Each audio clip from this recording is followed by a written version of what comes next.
Recording. Okay, you got recording running. All right, brilliant. Yes, yeah, you can keep it on that side, Olof, and I'll just do a quick, brief introduction. Right. So thank you, Olof, for giving me the word here. As Olof said, we are from SVT, which is the Swedish public service broadcaster. For those of you who may not be familiar with that concept, think of the Swedish version of the BBC, for example. And we're going to be presenting our open content suite that we, as Olof said, call Natural Complexity. And with that said, let's go to the next slide, the one with the real content, or the first one. So open content is a concept where you distribute media files for download and use without major restrictions to said usage. And this is something that we hold close to our hearts, and we think that the research world does as well. And if we go to the next slide, we can talk a bit more about that. So we recently released our test suite, Natural Complexity, to the world as open content. And the reasons for this are multiple. First of all, we want to continue our tradition of helping the video quality research community by providing high quality material. Those of you who have been in the game for some time might remember our old test set called the SVT High Definition Multi-Format Test Set, or perhaps file names such as Crowd Running and Ducks Taking Off. And this is sort of a tradition that we wanted to continue within our team. And in the same spirit as providing open source software, we want to promote transparency and create useful assets for the public, because we believe that this is part of the public service mission that we have been given by the government of Sweden. We talked to a lot of people in the industry, both, of course, researchers, but also in private industry, so to say. And we saw quite a strong demand for modern test content in high quality, high resolution, high dynamic range that did not have a lot of more or less cumbersome restrictions on how you could use them within research. And we said, hey, we have this content already. Why don't we go ahead and release that to the world? And we created it for ourselves. Let's just share it. It's part of the mission. And with that introduction out of the way, I'm going to pass the word back to Olof, who will talk a bit about the technical details. Right. So as we'll discuss in just a minute, there's a technical report made alongside this open content that gives loads of details about this. But what's interesting to note is that we exposed, when we shot this content, we exposed it for as high of a dynamic range as we could. We went around Sweden during the summer and found places and spots that would represent things that we were interested in when it comes to test encoders, specifically software encoders for VOD content. And all of the material is shot in some sort of raw format using the same camera with different lenses. And it's all 16 or 12-bit, 16 linear or 12-bit log. And then we provide this material ungraded as JPEG 2000 with YUV 444 in 12-bit and with a lossless compression. And if you have any particular questions or you're more interested in all of these technical details, you can either refer to the document or ask us at the end of this presentation. And as Fredrik mentioned earlier, we initially shot all of this material to test, to have for ourselves internally, to test it. And we quickly found out that there were use cases far outside our initial idea of what to use it for. And that made it very convenient and very useful as candidates for open content. And we didn't make all of the material open content. We selected a few sequences that we thought were the best to sort of represent what we wanted to achieve. And alongside, then back in February, we had a public release of this, and this white paper that I just spoke about was released alongside the content to sort of explain more in depth why we did this, all of the thoughts that went into the work, the post-production that we did, and also a bit of an explanation for each sequence that we made, what we use them for, because obviously our use cases might differ from others, but at least you can have some sort of inspiration from what the intended use from us were. Now, it's important to note that we've already made a version change, modifications to this content based on comments and feedback that we received from our colleagues in the industry. We have had immense reactions in the sense that people have checked the content and they've found various bits and bobs either in the document or in the content itself that were not necessarily wrong, but could be improved upon, and we have updated accordingly. And this is great. This is one of the best parts of releasing this as open content, is the fact that we can actually make improvements to it, or we could make new releases to it based on demand from parts of the community. So when I initially mentioned these sequences, we had 6 sequences, 5 of them being 60 seconds. And all of these sequences are still camera on a tripod shooting one particular thing for 60 seconds.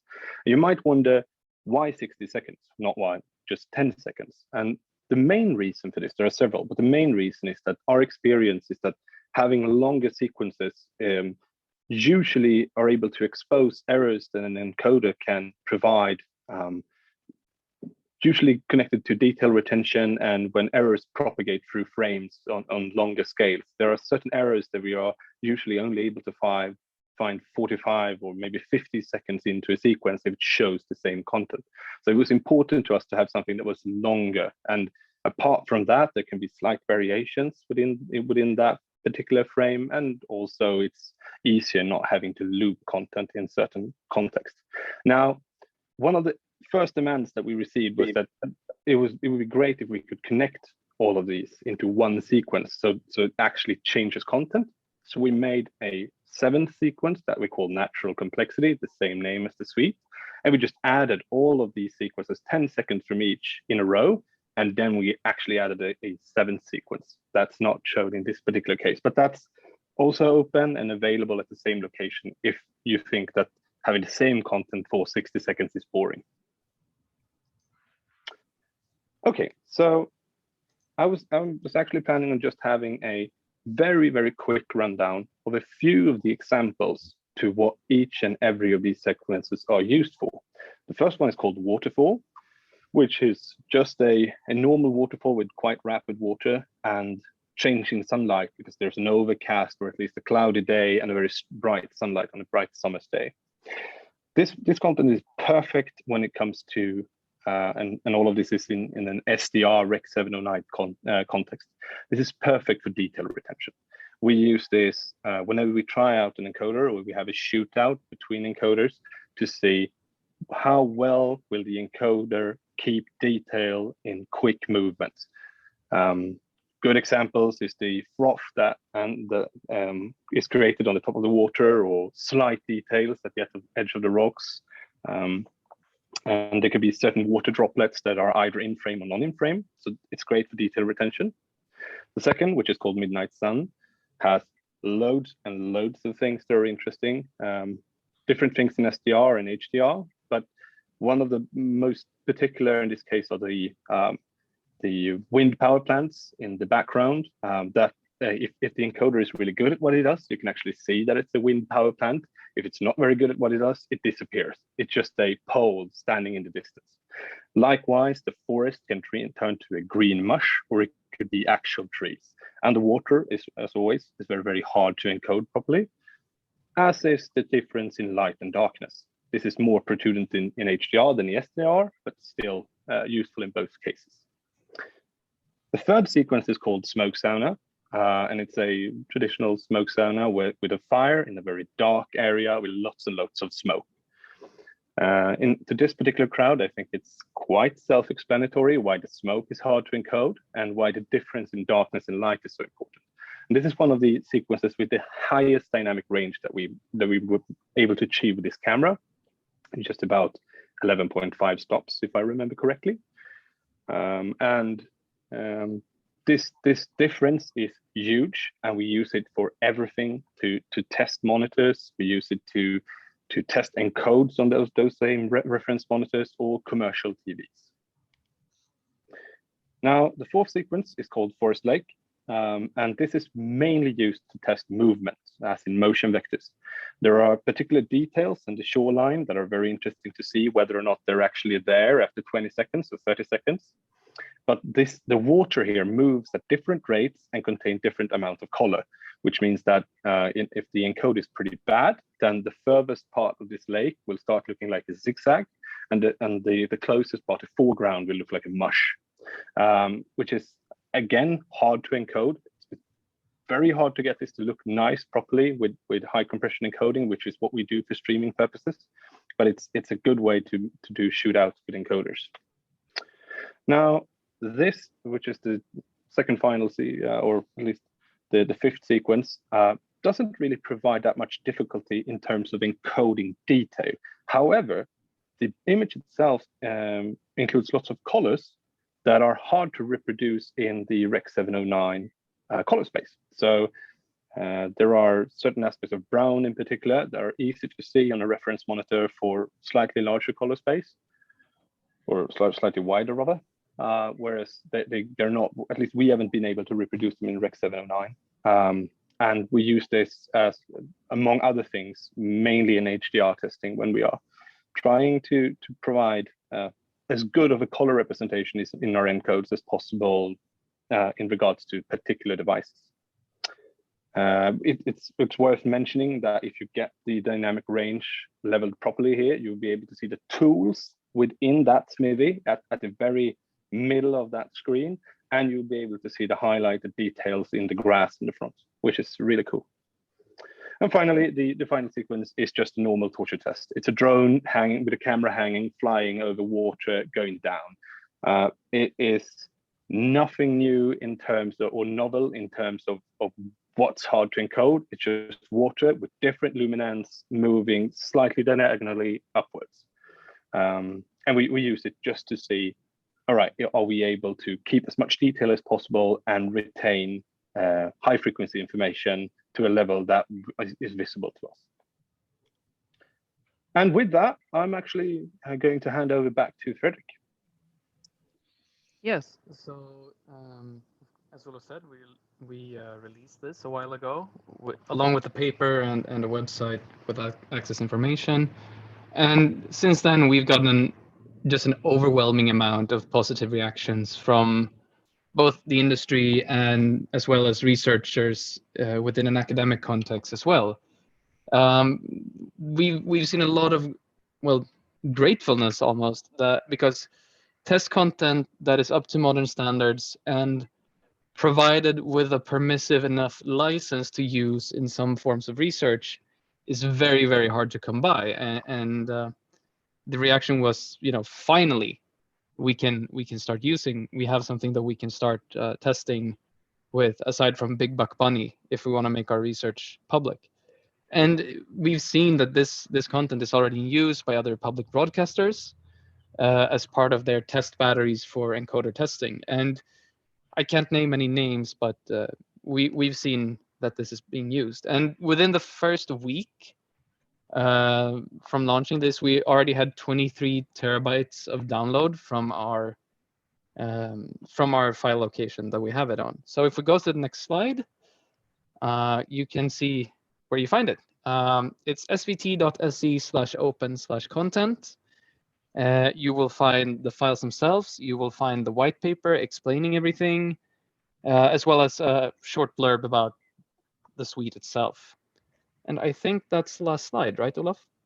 Yeah, that was all from us. That was the complete presentation. So yes, if you guys have any thank questions, you for listening. Yeah, and for having us. Yep. Thank you for a nice presentation. I think we have a question here in the room. Thank you very much. Thank you for letting the community grow in the number of sequences. It's really great and appreciated. My question is, what is the difficulty to make a sequence in public domain? Like, could you have people record it? Because, like compression, hitting faces is a little bit different story than just natural images. Or this would be more difficult, or what are the limitations? I understand that you will speak about the Sweden, not in general, but at least what are the difficulties in terms of just taking the camera, recording something, and then making it available, publicly available? Yeah. Should I take this one, or do you want to take a crack at it, Fredrik? I think you can start, and if I want to fill in anything, I'll do that. Yeah. Okay, so this is an excellent question. If I just I had a bit of trouble hearing all of it, so I'm going to try to rephrase it, and then you can tell me if I got it right. Was the question whether or not if it's hard to have to actually shoot and have people, or at least in the background, have humans in the frame?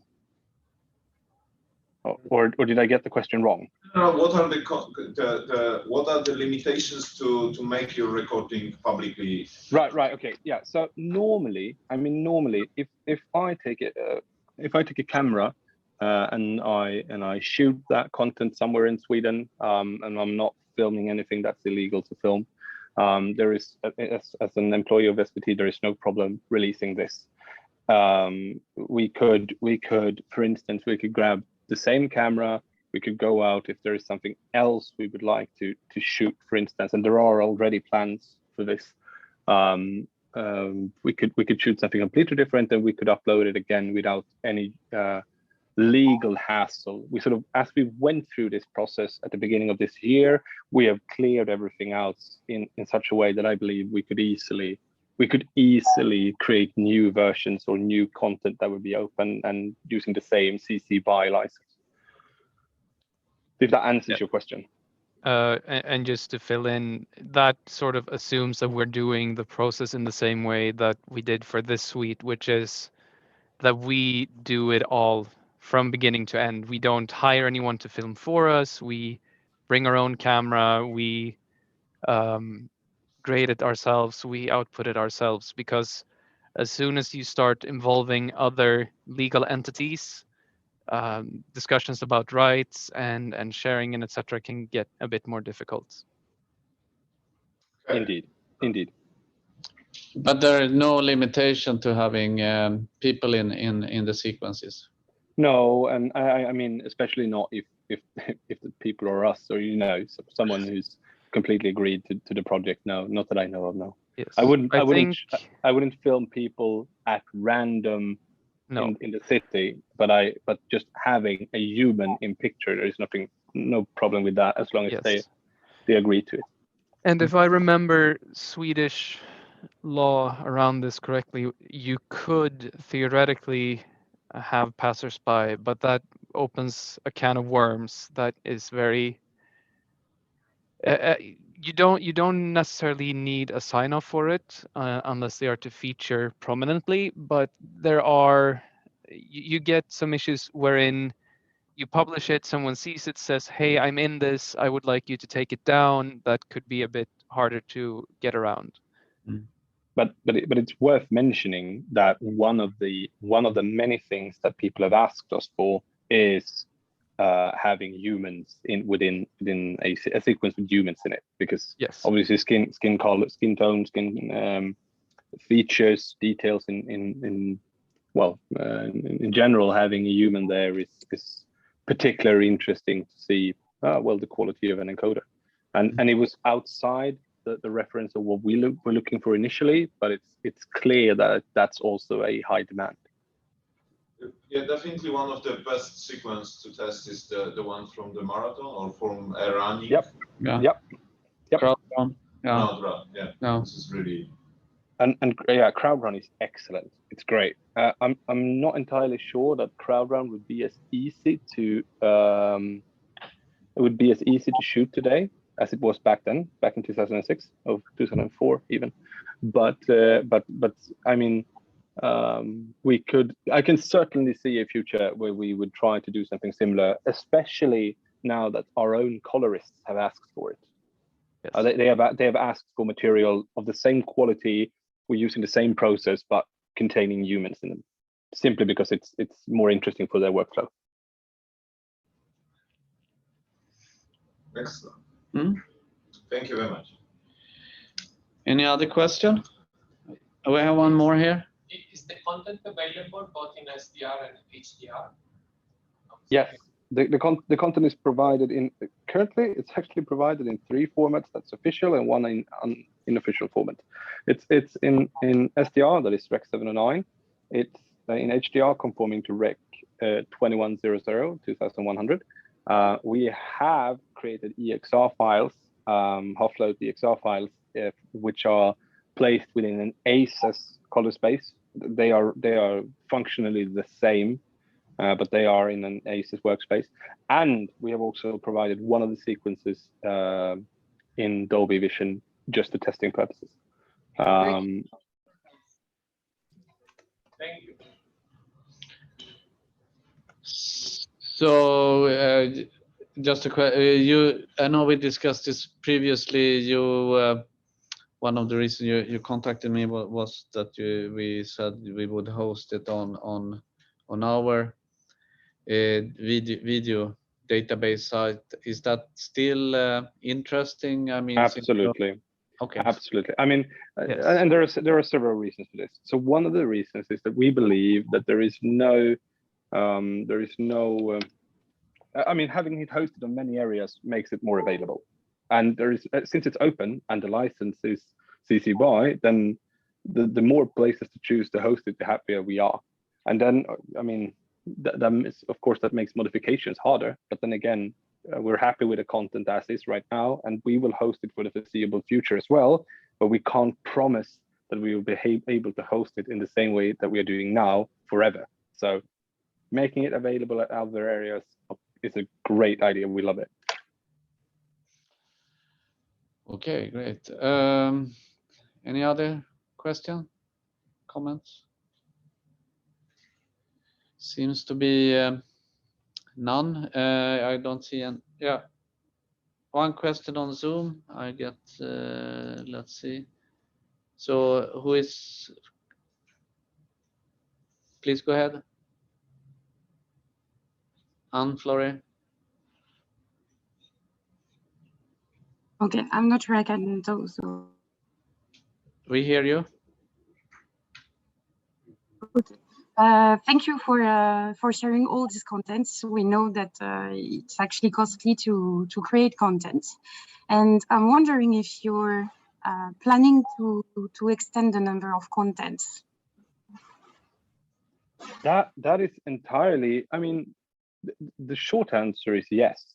Now the time frame depends on a lot of things. I mean, if we can, to speak plainly, if we can prove to the rest of the company that making efforts such as this is beneficial to the community at large that works with video, it's much easier to sort of set resources to the task. Because obviously, in the end, if we are being selfish, in the end, providing material to the community in such a way that it will improve some area of handling video will be beneficial to us eventually as well. So there are talks right now about more ambitious projects that could be included in an open content, similar sort of public release that is far from done. So that's all I'm going to say right now. It's in the works, it's being discussed. But I can say again, just to repeat myself, it's much easier for us to motivate works like this internally if we can prove that this is something that people want. This is something that is that is somehow beneficial to the work of the video community at large. Yeah, so we're not saying like and subscribe, but we're saying do send us an email if you use it in some sort of research. We'd love to see it, and that would enable us to make an easier case for making more content to share. Okay, yeah, sounds good. I was just about to ask how we can show our appreciation, but yeah, you told us. So yes, yeah, I our emails emails are on the paper. Yeah, I guess the email addresses are in the manual there. Yeah, it is, and it's, I mean, it's our first and second name at svt.se. So we are easy enough to find, I think. Great. Very good. Thank you so much. I think we need to move on to the next presentation. Do stay on if you want. Otherwise, thank you so much for sharing the content and doing the presentation. Thank you guys so much for listening, and thank you for your time. I would personally love to stay on, but my time is short, and I'll actually have to move regrettably. But good luck with the rest of the day, and have a good day. Yes. You too. I also have to leave. Thank you so much for having us, and good luck with the rest of the presentations. Thank you, and bye.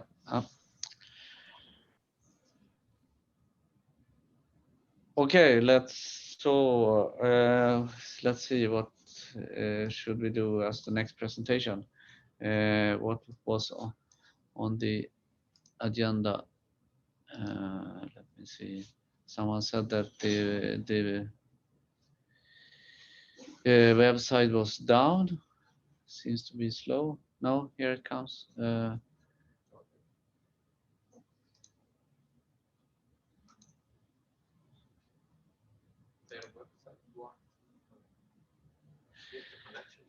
So we have now we did 139.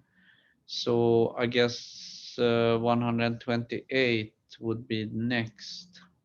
That would be Babak. Yes.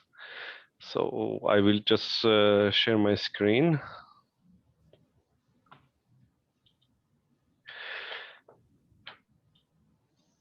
So thank you very much for having me. I would like to explain our recent works on subjective evaluation of video quality with the crowdsourcing approach. I'm Babak Nadir from Technical University of Berlin, and is a collaboration with Russ Cutler from Microsoft, my co-author. We have a work item P-Crowd-V in ITUT study group 12 in question 7, and the aim is to draft the counterpart of P910 and 11 for crowdsourcing. So we all know how the laboratory tests look like, and I'm pretty sure that most of you have experience also with crowdsourcing. You know that in crowdsourcing participants are unknown, working on their own environment using own devices, and there's no moderator. We introduce an open source framework that have different subtests like participant eligibility tests, environment and setup tests, and reliability checks. We are not the first one doing this stuff in crowdsourcing, but we believe that we are adding up with all of those small tests, and also showing that how well the test can work in the crowdsourcing compared to the laboratory. And the general main is that we would like to kind of collect the feedback and to start drafting the P-Crowd-V recommendation. Yes, so the framework actually has a couple of scripts to automatize the process and avoid kind of mistakes. We provide a script for creating trapping questions. There are questions that specifically ask participants to select a specific answer when they are doing the job. We create the entire test out of the stimuli that should be provided, and then we provide a very lightweight web server that you can upload, and this will host the study for you. You should upload it on your premise, so all the data will stay with you. You can use AMT or any other crowdsourcing platform, or if you like, you can just go to the specific panel and do remote testing. When the results are ready, we also provide parsing script that do all the data cleansing step based on the internal configuration, and aggregate the valid data for you. We provide right now the implementation support ACR, ACR-HR, and DCR method, and we have the 5 and 9 point Likert scale. So I will just shortly go through the test from a participant perspective. I guess that this most important part or most interesting one.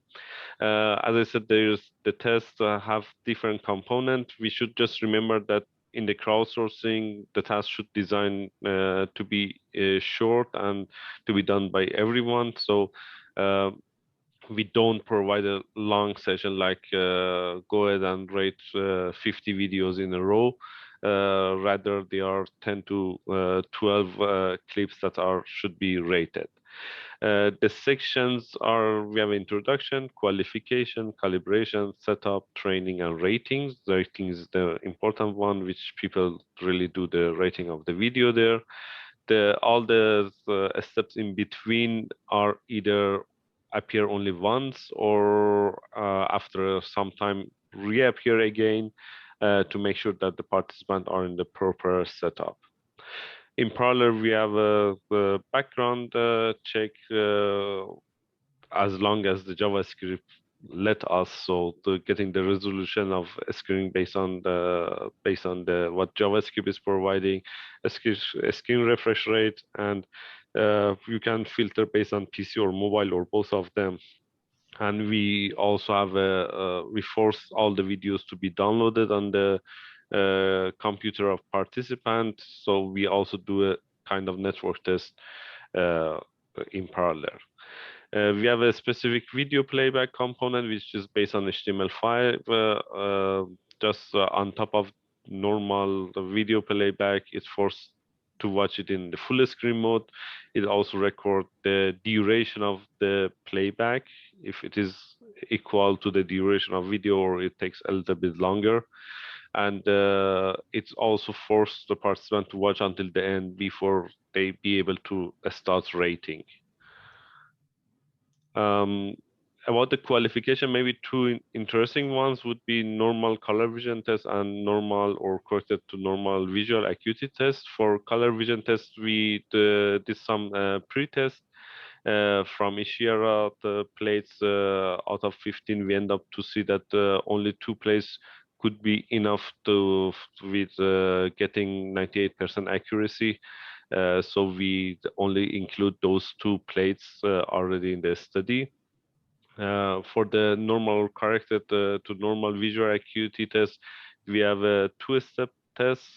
First, they should somehow let us know how big is the screen size and the pixel size. So we designed the kind of the gap of this landlord ring optotypes. And for that, we asked them to kind of use this plus and minus to change the size of the credit cards, or make a kind of measure distance and make sure that the distance is as expected. And then in the next step, they see 5 of these landlord rings that represent 20 to 30 line of a standard chart. If they answer 3 out of 5 correctly, then we assume that they have a normal or corrected to normal visual acuity. For the setup, we ask at first them to calibrate or set the resolution to be expected value, the color. There is a calibration provided by Windows and Mac. We ask them to perform that and change the brightness of the screen. For the brightness, we have this task that is a matrix of 4x4 with different gray scale kind of squares. Each square may have a shape inside. It would be either triangle or a circle or nothing. And the foreground color is just very close to the background color. If you have a good screen and also the brightness is properly calibrated, you should be able to count them. And here is kind of testing and giving the opportunity to them to do that on their own. Yes, for example, this year we have 4 circles and 10 triangles.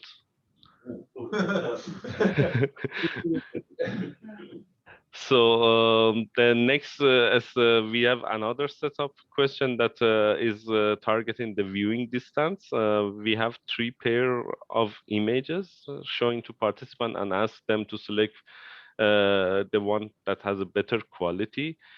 Behind the scene, one of the images, the original image, the other one is affected by blur. and we have three different levels. There's a level very small effect, which I guess it was Windows of 3, if I do not mistaking. That is only detectable if you get close to a screen, too close to a screen. The other pair, if you are in the normal distance of 1.5 time of your screen, you should be able to see it. The last pair, it is even if you are too far, you should be able to detect it. Depending to the answer of the question, we give a feedback. For example, if someone answered the one that even in the too far distance should be detected correctly, we assume that they're just clicking. So we hint that, okay, please concentrate and take care you have a proper distance and do this part again. Or if they are answering the one with too close option correctly, we say that, okay, consider that you are not getting too close to the screen. You should have a 1.5 time of the height of the screen. So all of those are the previous steps. Then they end up to do the training and rating part. The training will show up every 60 minutes. Technically, this doing the anchoring function of to show the different type of videos and different levels in the scale to them. We put one of the trapping question of also in the training that they get to know how to deal with that. If they answer it wrongly, they will get also a feedback here. Maybe recap from the yesterday's discussion. In crowdsourcing, we let them to watch the videos multiple times, but we also record how many times they watch the videos, and you can see it in the report. And in the rating section, we normally pack 10 clips, one gold question and one trapping question. The gold question is the clip that we already know what's the quality of it. Either is a high quality, excellent one, or the really bad one. And we expect they answer it with some variance. Either, for example, if it is the excellent one, we accept 4 and 5, but not 3 or anything less. Yeah, so all of those steps, so first round of the experiment takes quite long time. So it is on average, we have seen it takes about 14 minutes. But then the next sessions that they do, because we use the cookies and so on, they are really faster. So maybe from now on would be more interesting part about the numbers. We use the VQuake HDTV the dataset for validation. We use dataset 3 and 5. And we re-encoded with X2 264 and with CRF17. And we run multiple of experiments. We for dataset 3 we run it 5 times, and for 5 we only run it once.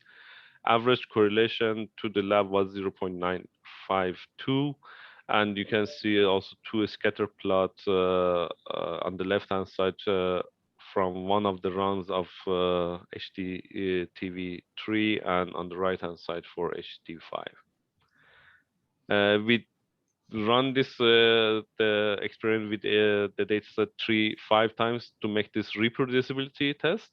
Technically, we run the experiment in different days, and we have always new participants to make sure that if the results are reproducible.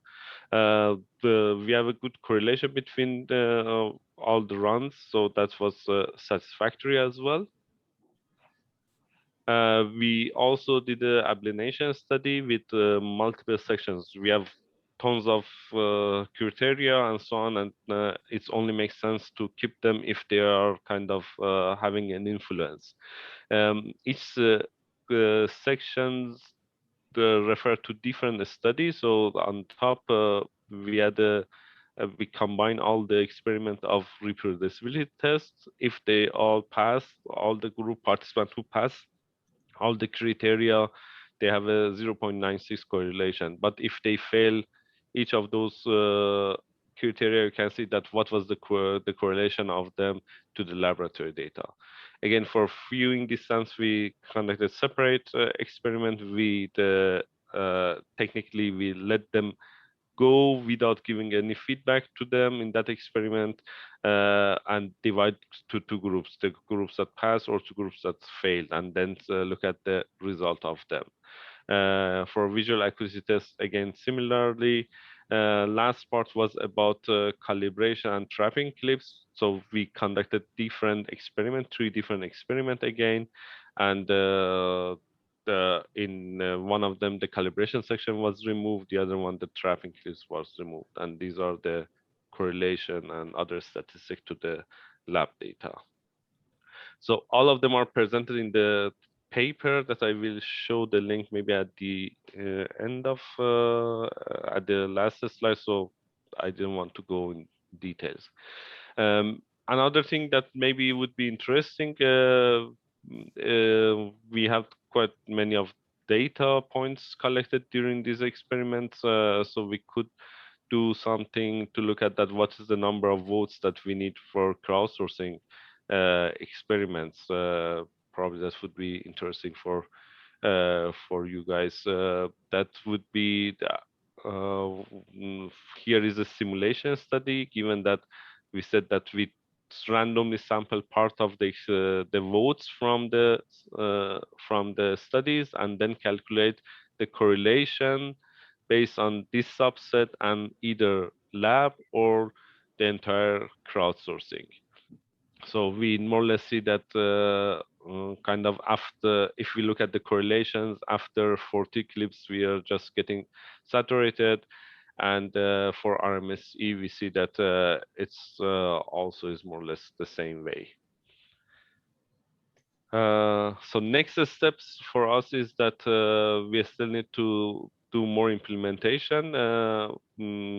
Annex is remaining, so the advanced data cleansing, fortunately, there is already code available, so we need to integrate those stuff.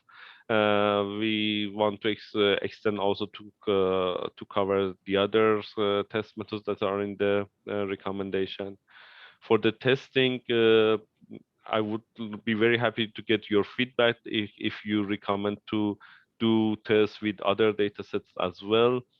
If so, let us know, and we would be very happy to collaborate on that. And we want to go and do the crowdsourcing versus expert viewing test in collaboration with JVET and MPEG. Then another research topic is that, for example, what would be this CRF value for perceptually lossless for modern codecs that are supported with modern browsers, let's say.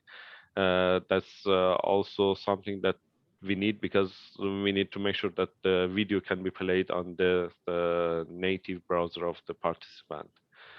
Then in parallel, we would like to start drafting the recommendation, and also then we should evaluate the draft text. So we would be very happy to get your feedback about the system. The code is open source available in GitHub.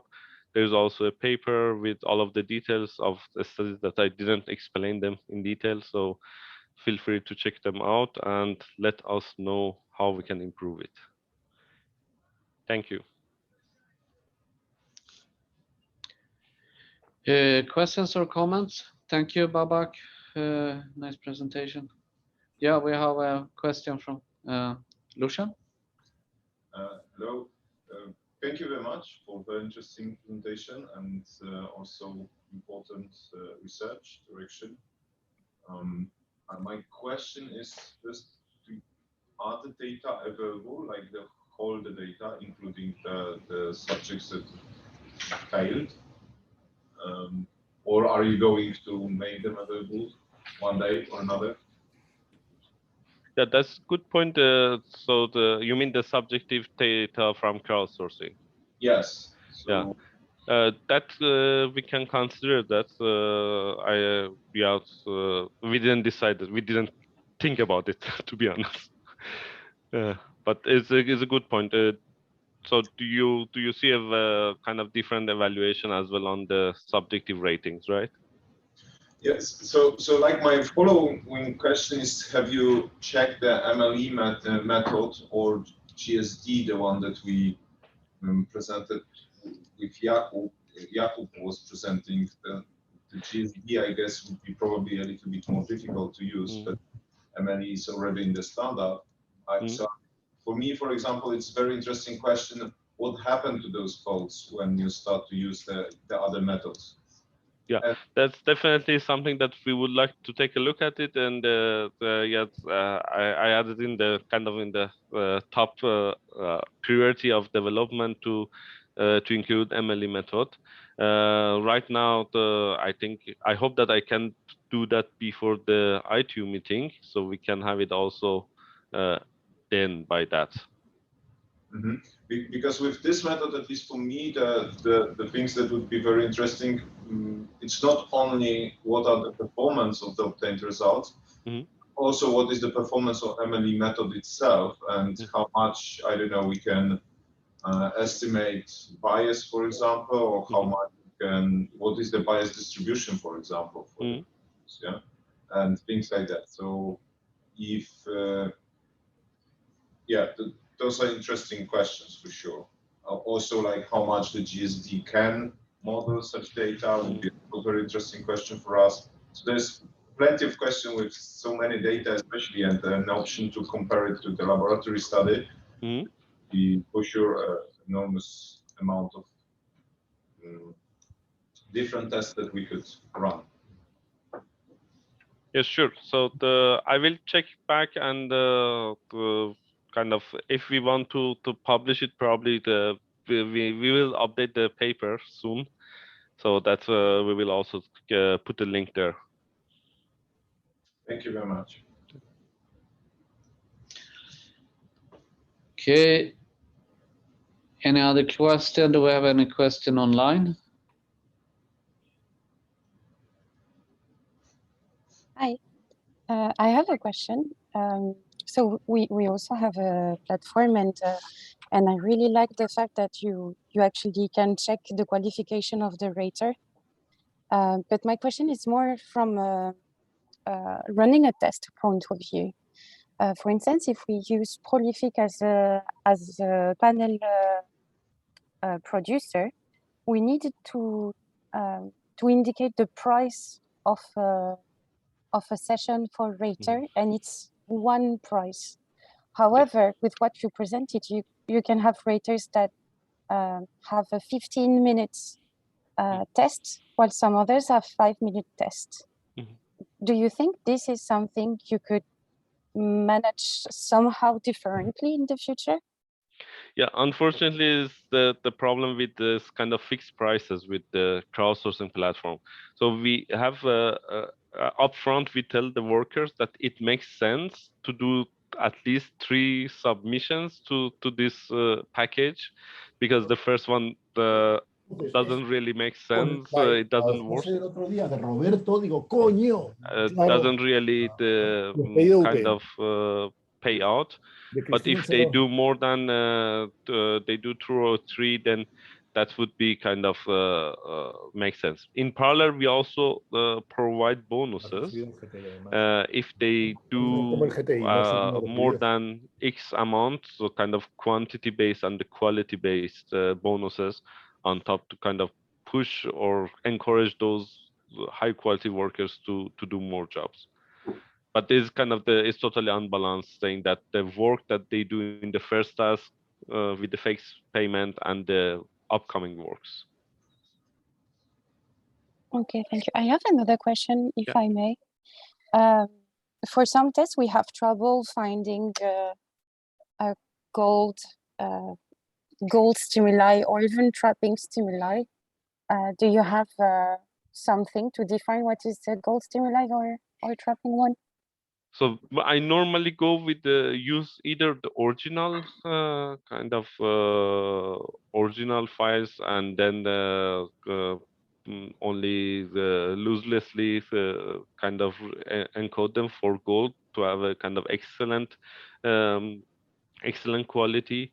Or from the same data set, I would go and watch that by myself and use the very worst cases that kind of having the bad quality. But for the trapping one, we have a script. Is the first script that is just creating the trapping clips. You just need to select a couple of videos from your data set, put them in the same folder, and then run this script. It will just generate them. It what is technically is doing, it takes first part of the video and then show a message in between that's please select a score X, and then at the end show the rest of video and make sure that the entire video stays the same length.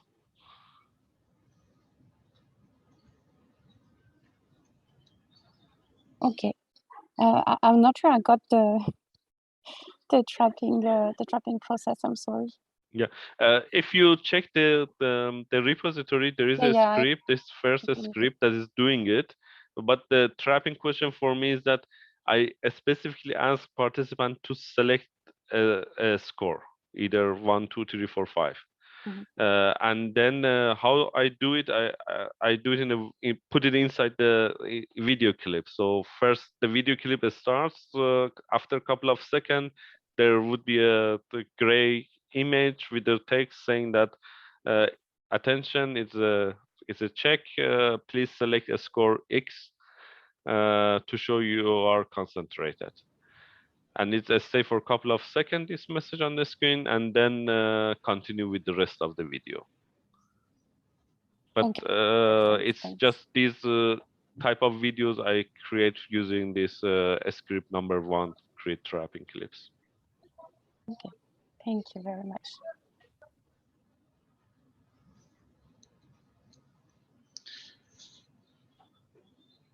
Okay, thank you.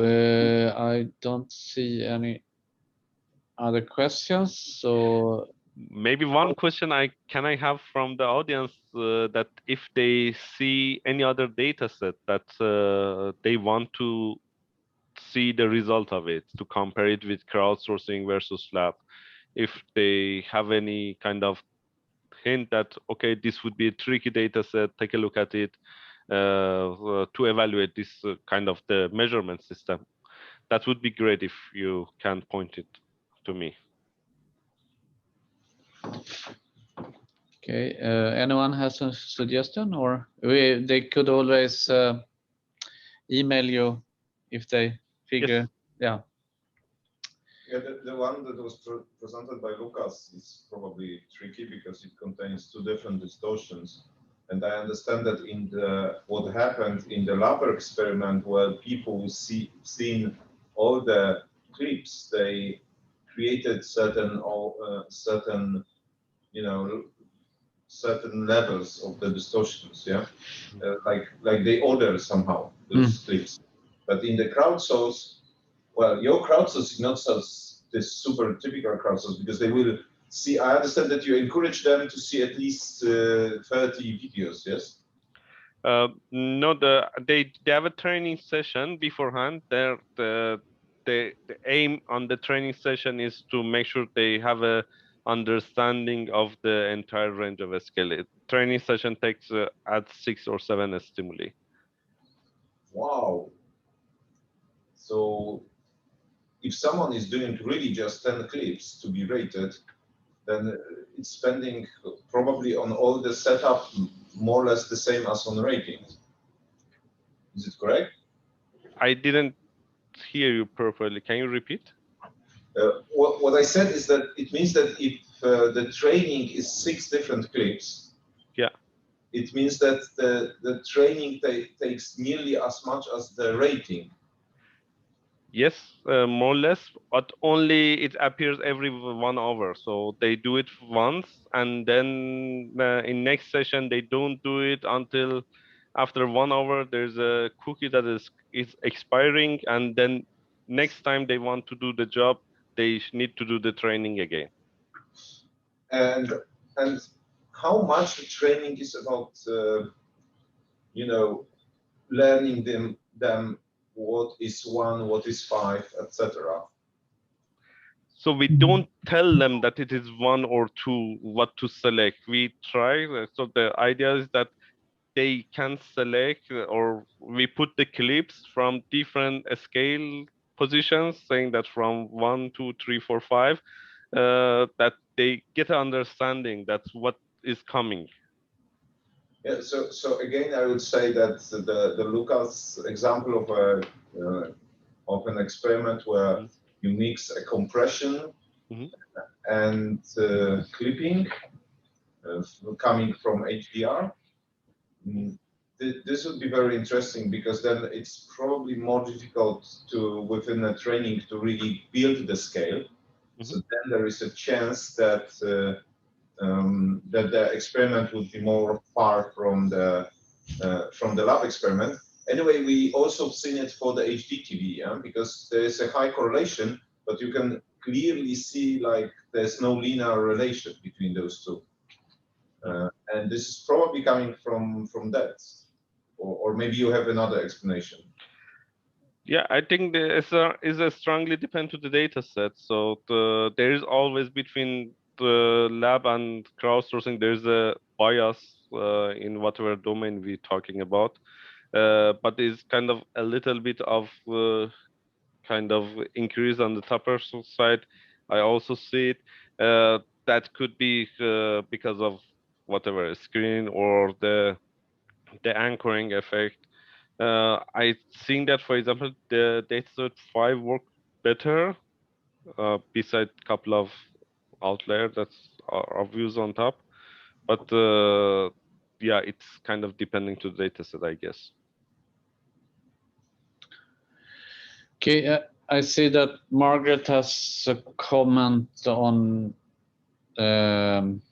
dataset written in the chat. So can the dataset have audio? If the video can, then if the video can have audio, then I have a suitable dataset, ITS 2010. The dataset had full matrix of video impairments and audio impairments. There is more disagreement among subjects than usual.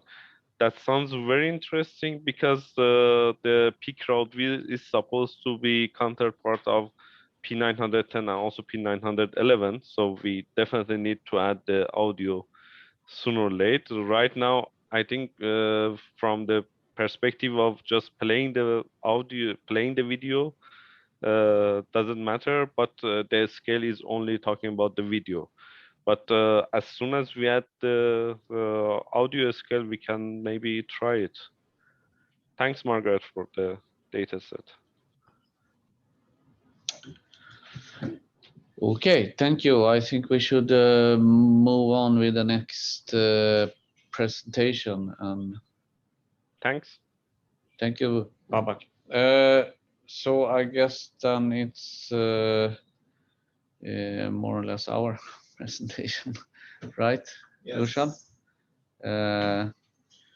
So who is going to share the are you sharing, Pierre? I can share it, or I see that Lushan also has the, as you want.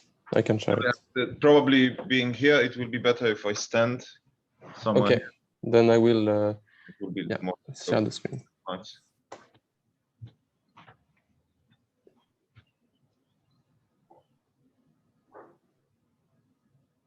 Okay, so can you see the full screen? Yes. Okay.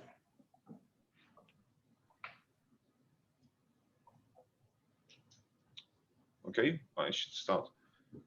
So this is a summary of an experiment that we run by 3 different laboratories, Nantes, Rice, and AGH. Could you please go to the next slide? And we first just described more or less what was the goal of the experiment. Preparation will be described by Shell, and then data cleaning by me, and data analysis by Pierre at the end. So those are the 3 labs that were involved, but you probably know us anyway.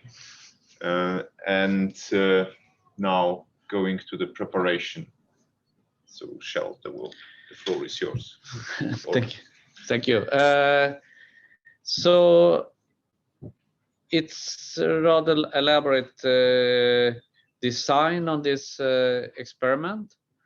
It is based on 80 different source videos. They come from YouTube's UGC dataset. And it shows to have a wide variety of rate distortion behavior. So, and over 5 seconds long. It should be a single shot. Frame rate could vary between 24 to 30 frames per second, and there were no audio. And they were selected with different orientation, which is also kind of unusual. So there were 40 sources that had the normal 16:9 horizontal ratio, and there were 20 that was square, that basically square, and the other one was kind of vertical or portrait mode, 9 times 16. And there were also different resolution, 360p resolution, 540p, and 720p, and 1080p. It was 20 sources of each of those. Can you go to the next? On this, we employed 4 encoders.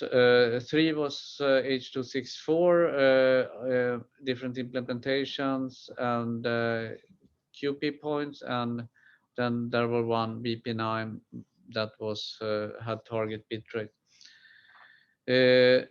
And then the total PVSs, processed video sequences per source, were for 360p was 4 times 3 times 1, 13, and then we had 17 for 540p, and 21 for 720p, and 25 for 1080p. So it was always the 4 encoders, but there were different number of quality depending on obviously the starting resolution. So there were more kind of let's say width or to do degradation if you start on a higher quality. So go to the next. This become quite a lot of PVSs, as you can imagine. So if you cross that with the number of sources, so for the horizontal content we had 760 PVSs. If you then multiply each together, and then for the square content there were half of that, 380 PVSs, and the vertical content was also half of that, 380 PVSs. So then we created playlists. So we needed to limit the session time per test person, and we set the limit of 1 hour, including pre-screening, PVS annotation, and a 5-minute break. So this will not add up totally, but so we split the 760 PVSs into 3 groups with 300 PVSs horizontally. This will also contain also a common set. So, and each of these 3 groups, we got 25 test persons to watch. So, so in total for each of these, we had each orientation, so to speak, we got 75 test persons. So, and we obviously presented them in random order and so on. So we can go to the next. So we had an experimental design, different viewing conditions. We had a laptop viewing, a vertical oriented mobile viewing, and a horizontal oriented mobile viewing rendered in 7 different cases. So with a laptop viewing of horizontal video content, laptop viewing of square video content, laptop viewing of vertical video content. We then had a mobile phone, vertically oriented horizontal video, vertical oriented mobile and square video, vertical oriented and vertical video content, and finally horizontal mobile with horizontal video content. Next. So this is the voting interface on the mobile phone. We used for the mobile the subjective player by Werner Rubitza, and on the laptop we used the weak-wake player that has been developed by Rice and Nantes. And here is a picture of the test room in Nantes at ADH and at Rice. So I think then I leave it over to Lucian. Thank you. So next thing is data cleaning. As you could, if someone was able to follow it, being in the project, it's not super easy. So then being outsider, I have a feeling that it's like super difficult. The experiment was really extremely difficult, and a lot of work was done to make it, especially to plan, to prepare all the sources. It was all on the Nantes side, and then running. Okay, and finally we have data. Just imagine we have 7 different conditions, and then for each 7 different condition, we have 3 different sessions, and all those 3 different sessions are run in 2 laboratories. So at the end, we have a lot of data, which is good, and we need to do some processing. We can say that this with 2 laboratories. The laptops viewing were done at ADH and Nantes, and the mobile viewing was done at Nantes and Rice. So all the experiments was run by Nantes, but then part of it was run at ADH and the other part at Rice. Probably everyone in Nantes heard about this project somehow. 450 people, some family member, who knows? Yeah. Okay, raw data are files, because the software is extracting files, different for laptop, different for mobile phone. From these files, we go to TD data. We did it in 2 different laboratories just to be sure that this is correct. TD data, it means we have variable in columns, and we have measurements in rows, and basically the variables would be here like laboratory, codec type, bitrate, bitrate that was measured from the file, so like the size of the file. All sequences were 5 seconds long. Is it vertical? Is it so the resolution of the source, source of course itself, what was the coding, and what was the viewing condition? So all these things go, and the score, user ID, etc. So this is the data that we have here. Then we calculate the MOS per session, checking can we really combine the sessions, and then final MOS per PVS. So this was the plan. Please go for the next slide. So first check, super basic, what is the MOS distribution? As we can see, it's a typical MOS distribution for a subjective experiment. We of course don't have too much ones, which would need to really answer one by everyone. We don't have too much 5, but also, here is much steeper growth from the one side than the growth from the. No, by the way, I'm not sure because I'm showing it on the screen. Maybe I will try to move it so you can see something. Well, you didn't come to weak-wake, so but anyway, we can try to do our best. And we have this more data and more sequences with the range between 3 and 4, or a little bit more than 3. And this is coming from adding sources, especially that sources were added in different places. Please go to the next slide.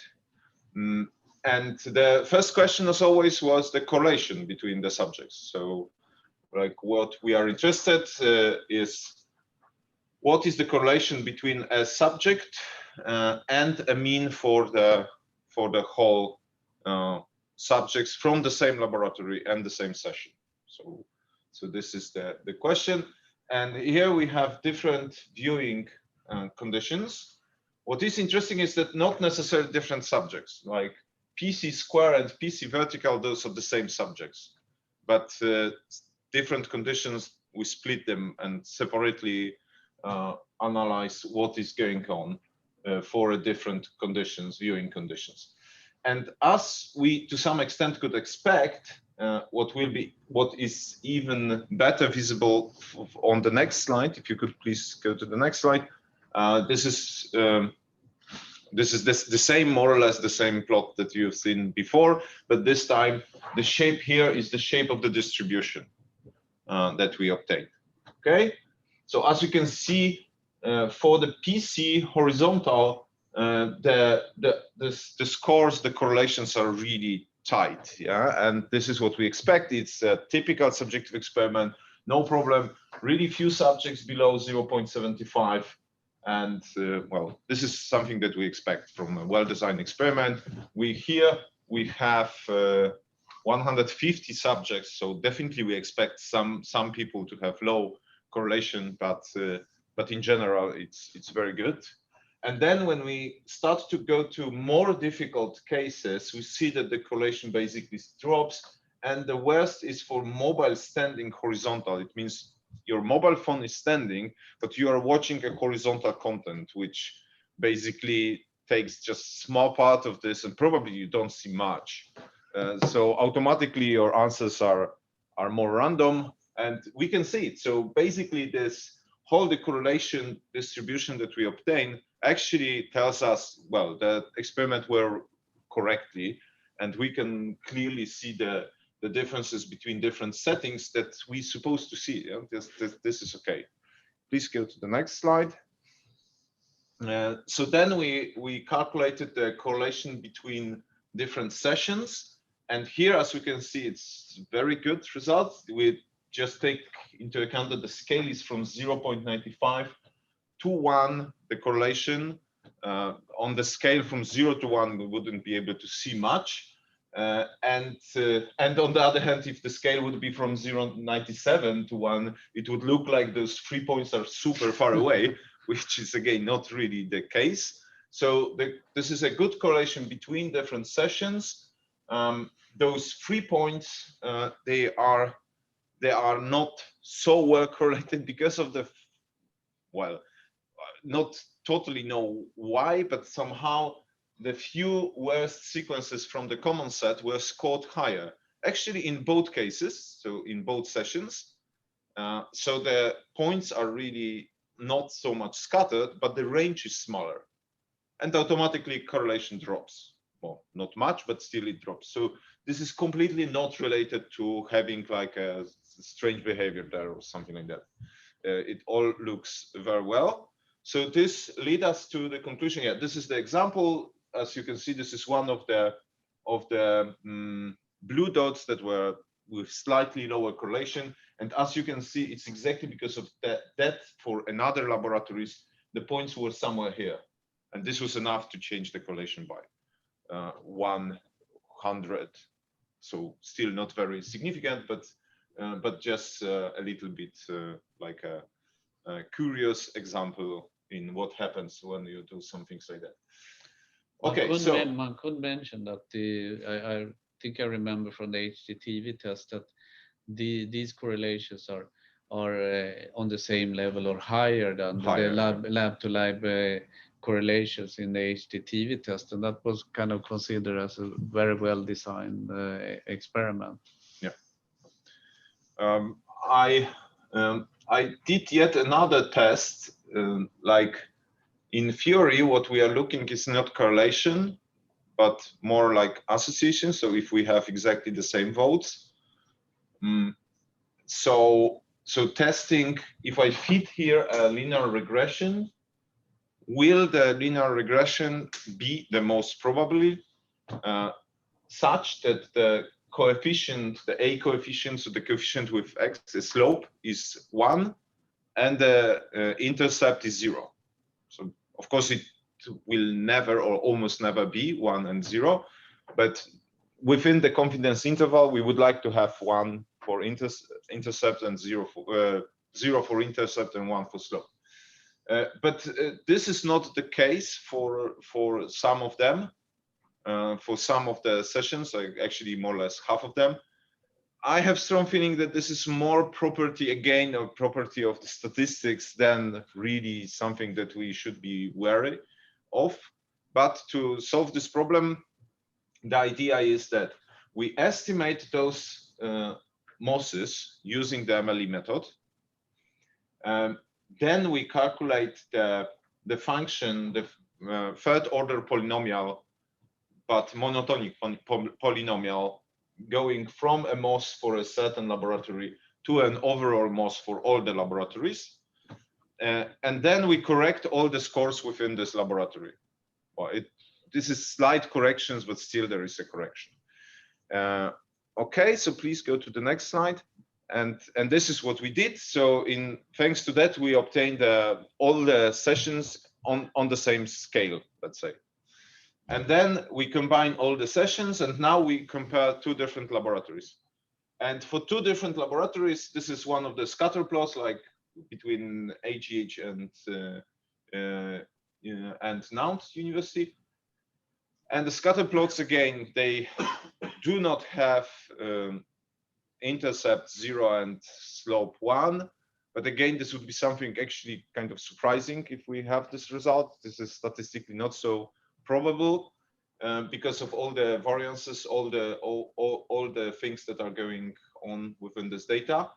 But this time it doesn't make much sense to produce some third order polynomial or something like that, because note that each one PVS was scored by the same number of subjects in both laboratories. We cannot say which is more correct, so we count just a global mean as the final answer. Okay, please go to the next slide. Yeah, what I wanted to show is just that it's really close to the linear relation with a slightly lower below this point. So somehow AGH was more optimistic in this case, like scoring higher, slightly higher. Okay.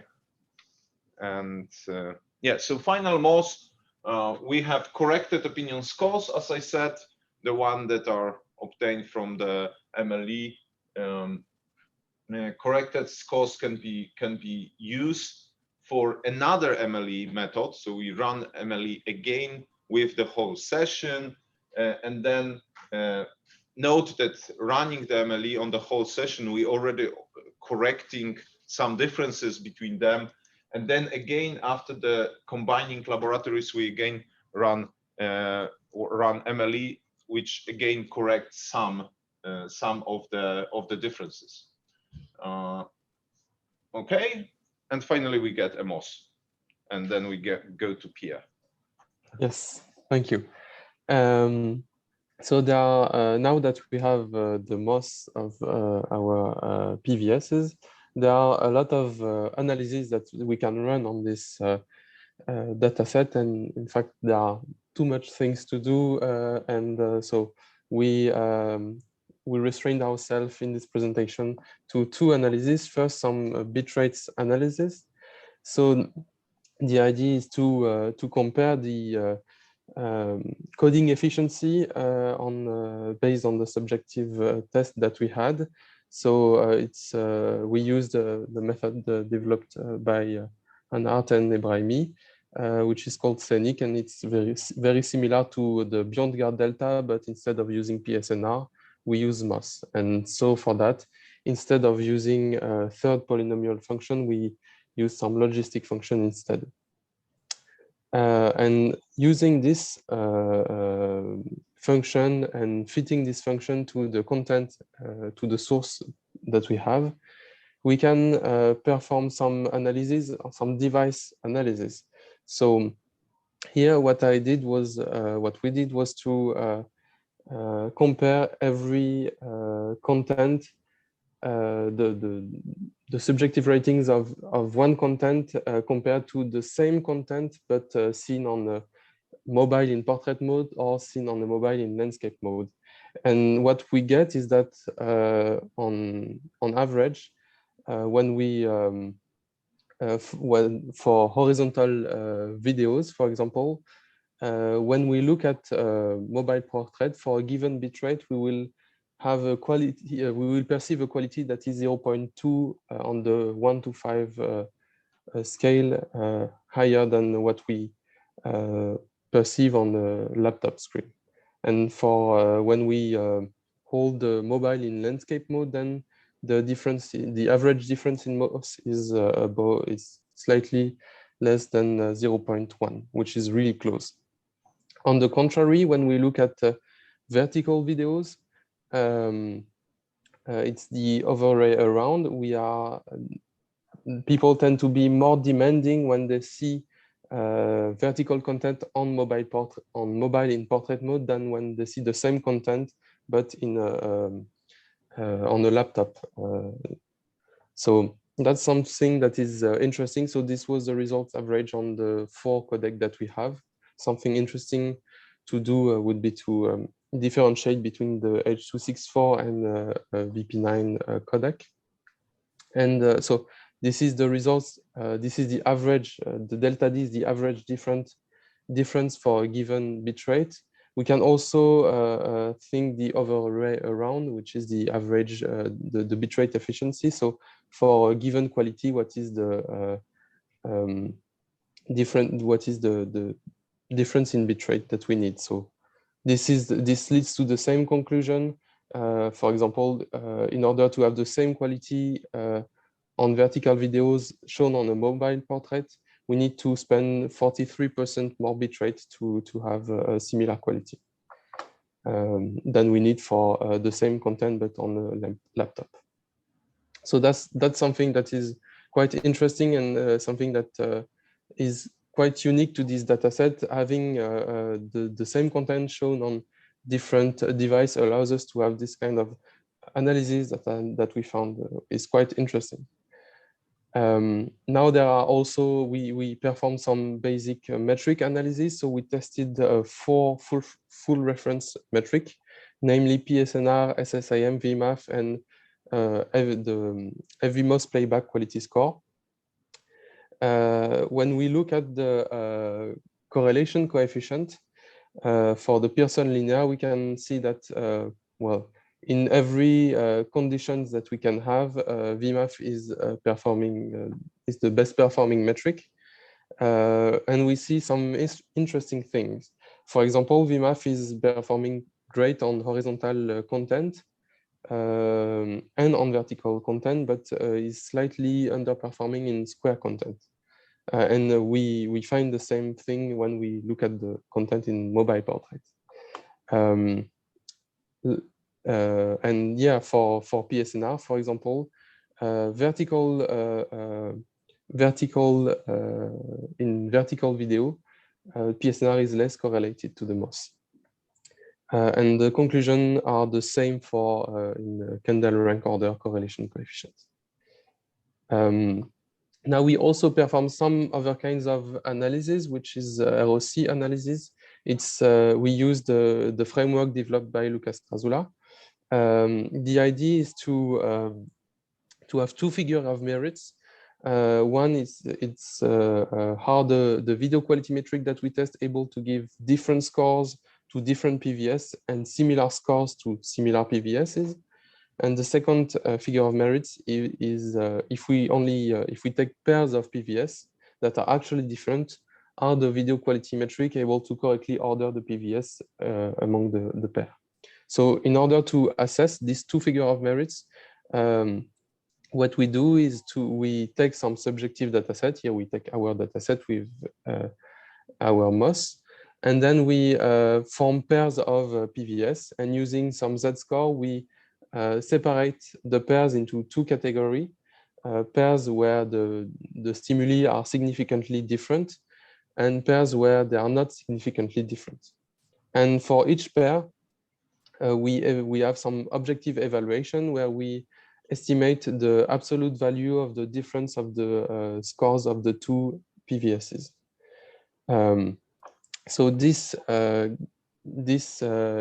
gives us some this gives us two distribution, and the problem becomes a binary classification problem where we have a threshold, and for example we want to assess how well the two distributions are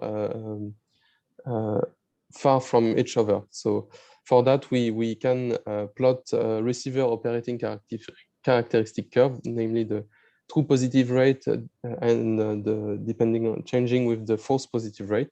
We do that by changing this threshold value. And then we can calculate the area under the curve of this receiver operating characteristic. And this will give us a measure of how well our video quality metric is able to separate the similar distribution with the significantly different distribution. For the better versus worse analysis, it's very similar, but this time we only look at significantly different pairs, and we rank. We say that stimuli A is better than stimuli B, worse than stimuli B, if the difference in objective score is lower than the threshold, and invertedly.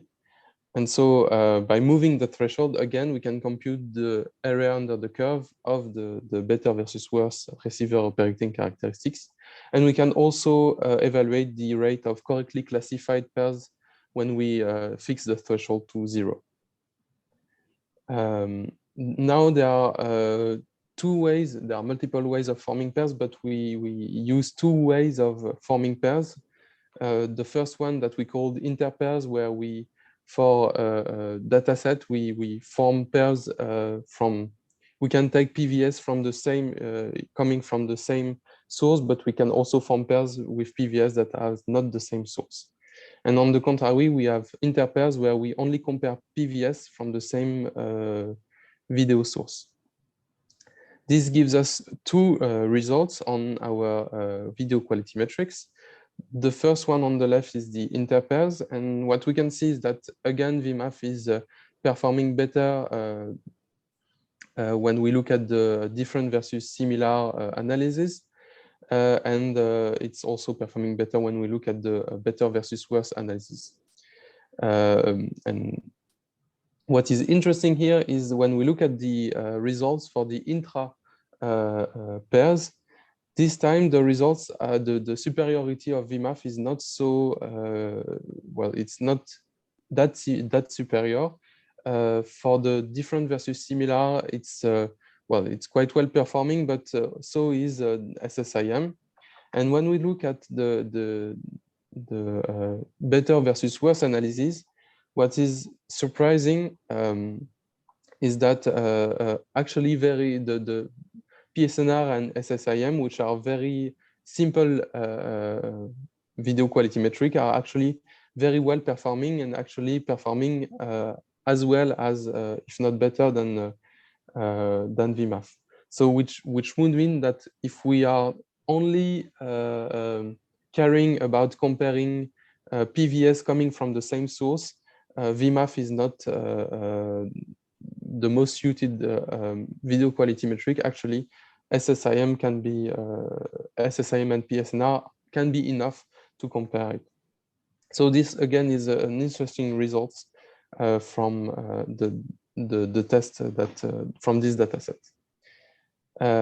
So as a conclusion to this whole presentation, we have a large-scale subjective dataset with UGC content that were simultaneously collected in 3 different countries.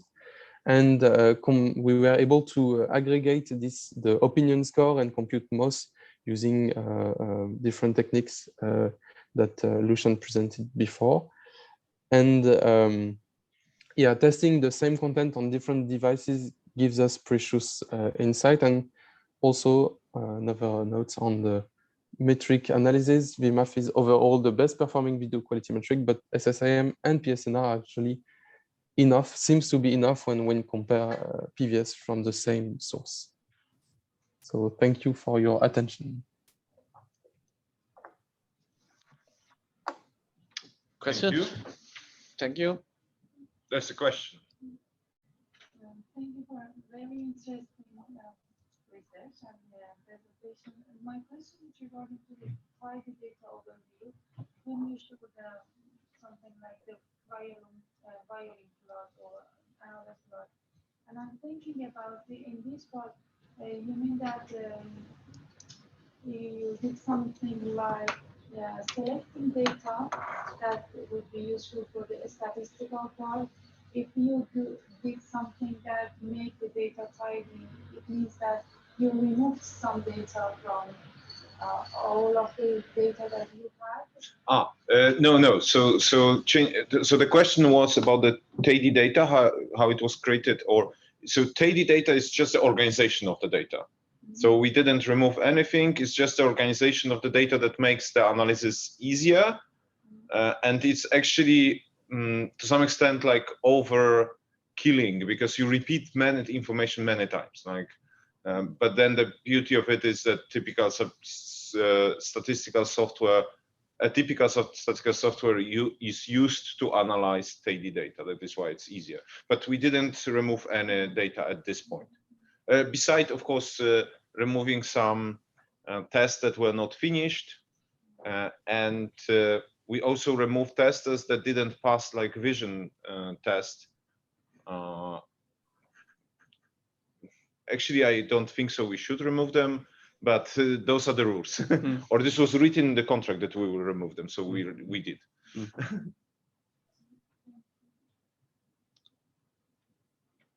Another question? Any question from the Zoom? I have a question. Yes, please. Okay, yeah, thank you very much for the interesting presentation. It seems to be a very wide-ranging data set that you have there. And my question is regarding the viewing conditions. You outlined that you have different resolutions there, ranging from 300 pixels per line up to 1024 or so, I don't remember. Then there's a decision that you made, but I missed it, or maybe you didn't say it. How did you decide to display the lower resolution videos? Were they enlarged to fill the whole screen? So were you always using the full screen mode, or when you had a video of half the resolution, was the physical size also reduced to 1/2? And when you give the answer, maybe you could also explain the reasoning behind this choice. I mean, there can be arguments for both versions, using full screen or using the native version where 1 pixel on the screen corresponds to 1 pixel in the logical representation of the video. So we use we fill the view. So enlarge. Basically. They were upscaled, all of them, to full resolution or 1080p. Yeah. So, and that was also kind of a decision made. I mean, let's say the rationale is that this should mimic videos on social media, and then it's always upscaled regardless of starting resolution for the viewer. So I think that was the rationale behind the decision to do only show upscaled video. Okay, that's what I was guessing. Thank you very much. Thank you. Another question? I don't see another question online. I think Margaret Margaret has a question. What other type of analysis are available in your paper? We don't have paper yet. So no other analysis. Yes. Yeah. Yes. But if you have suggestions, we're open.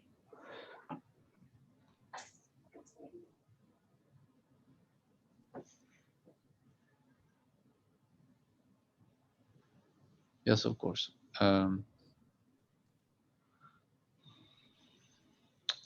Okay. Okay. If there are no other questions, I think we conclude very our much. presentation and we move forward to Mikolaj.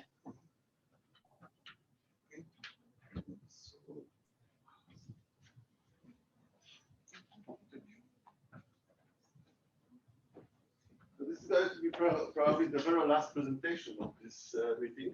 Yes, you got the honor to Great. Can I stand here maybe? the grand finale. Where I'm visible in the best way. Or maybe I can That camera there So is maybe I will sit here, okay? So viewing you.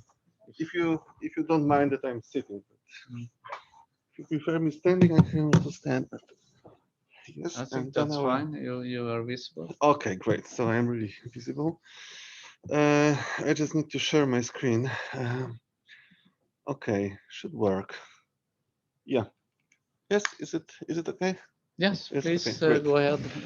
Okay, so this is like the remaining part of Cracovia session because I decided that probably there are too many presentations on Tuesday, so so I can move it to Thursday.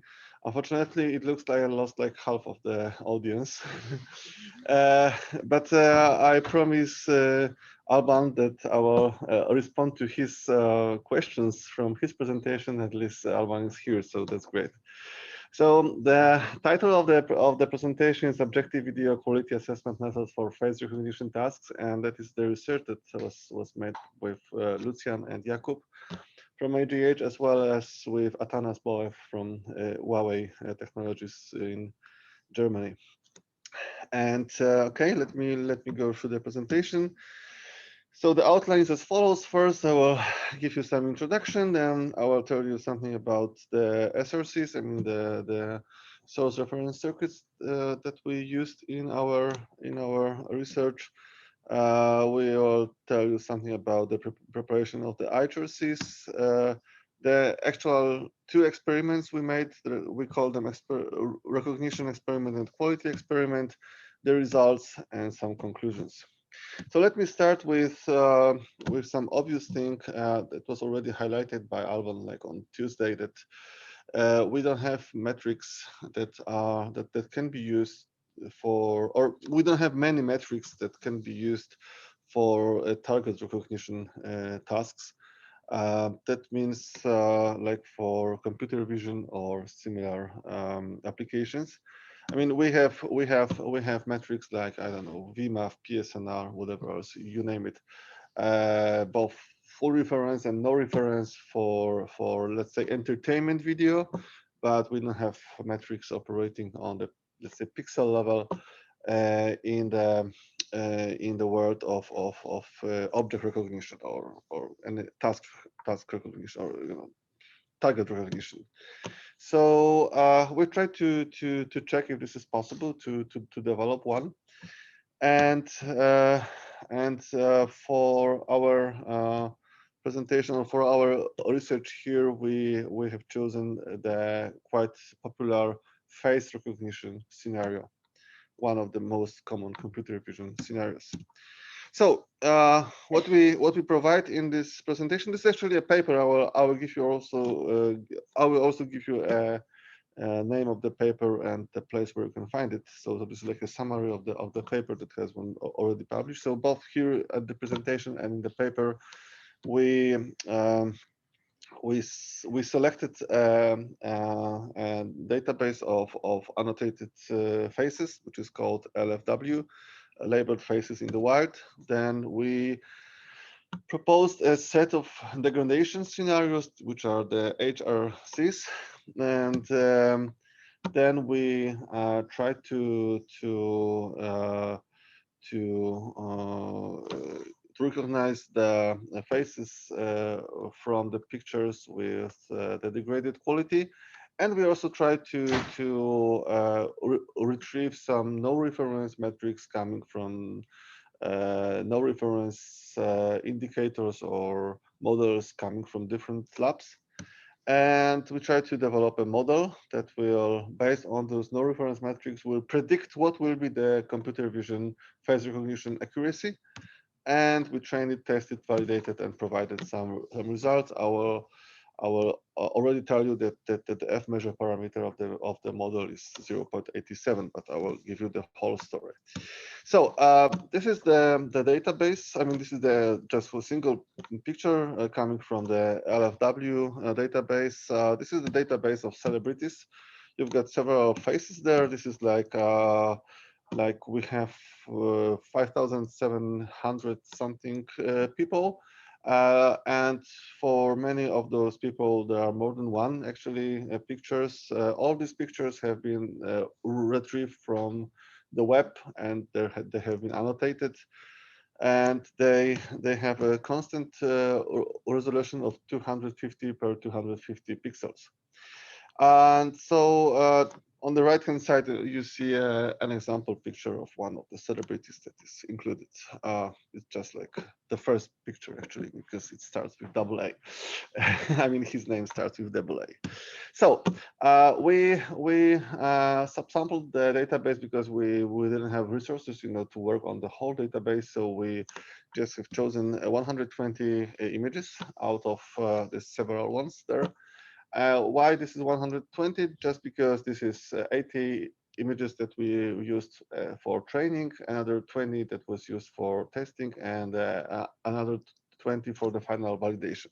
On the right hand side, you can see the miniatures. I mean, the thumbnails of the images that have been selected for the research.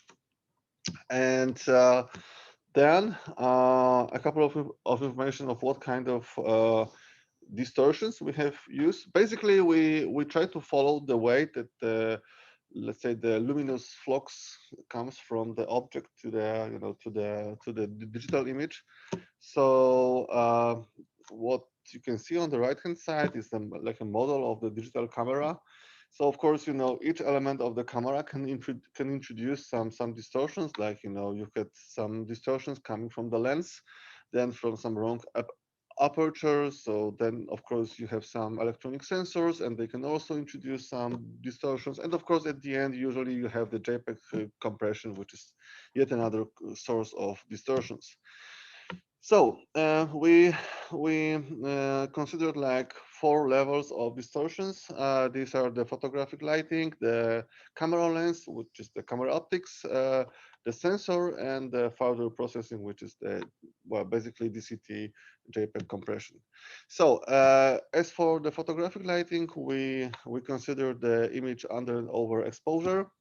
As for camera optics, we consider the defocus or blur of the image. As for the electronic sensor imperfection, we consider that some Gaussian noise can be introduced there as well. It is possible to have some motion blur, and for the compression, we just use the JPEG compression. So here you can see the list of the let's say distortion parameters we have that we have applied. We basically use either FFmpeg or ImageMagick software to apply those, let's say, HRCs or imperfections, and you can find the minimum, the maximum values of the setting. So the units are usually the internal units of the software, but they are like quite I mean well known. I mean, if you download FFmpeg or ImageMagick with the specific versions, we have specified the versions somewhere in the paper, then you can actually recreate the whole database. And we considered like 12 levels of under and over exposure. This is 12 levels because normally we use 6 levels, but this is under and over exposure, so we have like double. We have 6 levels of defocus or blur, 6 levels of Gaussian noise, 6 levels of motion blur, and also 19 levels of JPEG compression.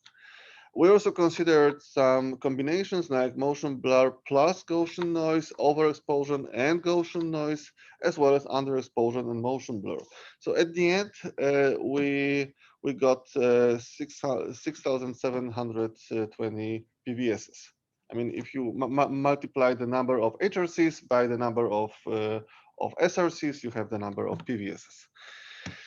Okay, and then we try to went through the first experiment. That was the experiment that we called the recognition experiment. So we're just taking, you know, each PVS we got, and we were going through the image recognition algorithm. I will just tell you a bit more about this face recognition algorithm, and we were able to see whether the face was recognized in the correct way or not, because the database was annotated.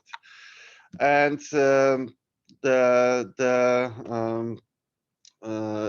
this is the way that the face recognition system behaved. So obviously, if the exposure was like more or less in the, you know, in the middle values, the recognition rates were around 100.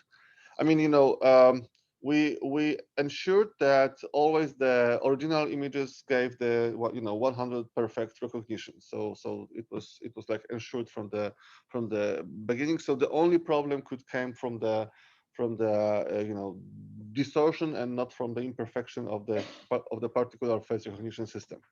So of course, when the exposure was too much or too low, then the recognition rate were dropping down. For defocus, Gaussian noise, motion blur, and JPEG, that we had quite similar effects. Of course, you know, the scale could be like positive or negative, but at the end, you always have like the S-shape or more or less S-shape logistic curve, right? Because sometimes, you know, with a very low or no distortion, usually you have the 100% of the recognition, then it drops down, and at the end it's like 0, right? Because you clearly cannot see anything at the picture. And for the cross distortions, I mean, you know, for the combinations, it is not easy to visualize this. Actually, we only use some selected values. I mean, selected combinations of two distortions to make too many, you know, combinations. So here the size of this dot denotes the let's say the rate of the recognition. So the larger the dot, the better the recognition. And well, that was actually a very fast part of our research, because, you know, the software that we have used was recognizing each frame in definitely less than 1 second. So it was quite easy. The second part was, you know, to pass all of these PVSs through some, you know, no reference quality or, you know, feature extractors, to see if we can get some information out of it, and then if we can face it with the results. So we're putting, you know, the original image distorted in a certain way through the, you know, several video quality or image quality metrics, and then we're trying, you know, to see what is the recognition, or what is the quality or score, or what is the effect of the feature extraction. So we use, first of all, we use this, you know, the subset of the AGH video quality indicators that we have developed. And these are the same indicators that I've been talking about yesterday during my presentation at the NORM meeting. There are. Why am I talking here about the language in which it is implemented? It's quite important, because, you know, luckily those ones are actually quite fast. But when we tried some other algorithms coming from different teams, like from Live or you know, other institutes, you probably know these metrics like Brisk, Nike, or Freaky, and also others.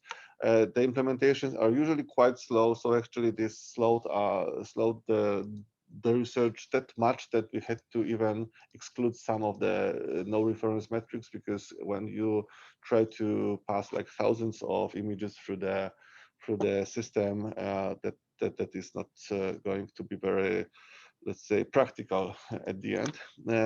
But we've managed to use these 19 let's say indicators. So the average recognition or quality evaluation time was like 72 seconds per image. So that was definitely much slower.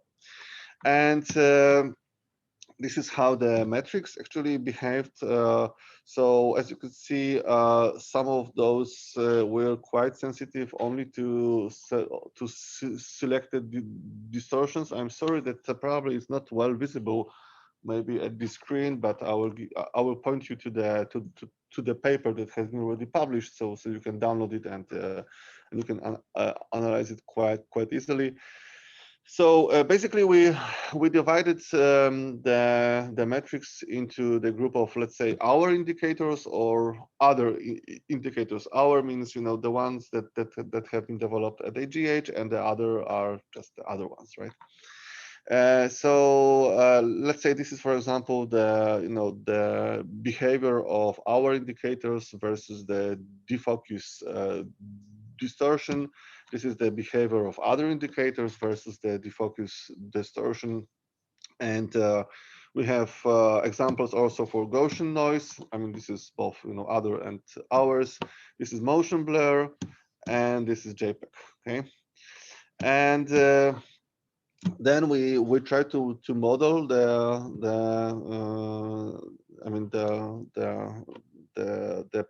or how, well, let's say we try to predict what will be the recognition rate given the certain set of quality indicators. Okay, and we use neural network modeling, which is describing the details of the modeling are described in the paper, so I will not go into detail here. And at the end, we were able to get like almost 87% of the accuracy. I mean, we are able to, in 87% of cases, we were able to predict what will be the recognition rate of the face recognition algorithm. I mean, whether the algorithm will fail or maybe it will work correctly. We also try to limit the number of indicators we use only to the set of hours, because they are much faster, as you could see. And then we go down to around 83% of the accuracy. I mean, in terms of the F measure. You have also the precision and recall values here. So these are the results. So somewhat it is possible. Of course, the application area is quite limited, but still there is a chance for predicting this kind of accuracy.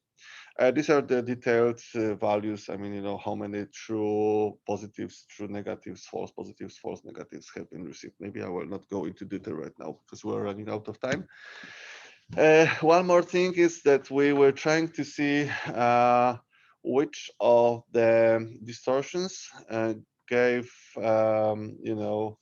what share of problems in the prediction. And clearly, when the problem was just related to JPEG compression, the indicators behave quite well, which is quite easy to understand because most of those are actually designed to work on video or JPEG compression. And that means that usually they are able to detect some DCT problems. I mean, problems that are caused by the DCT-based compression. So only 4% of JPEG compressed images cause problems, while Gaussian blur, defocus, exposure, and motion blur, they were like around between, I don't know, 15 up to 20% of the problematic distortions. So this is quite clearly visible here. That means that I mean, the current indicators, they are pretty good in detecting problems with the DCT, while they usually fail with detecting other kinds of problems.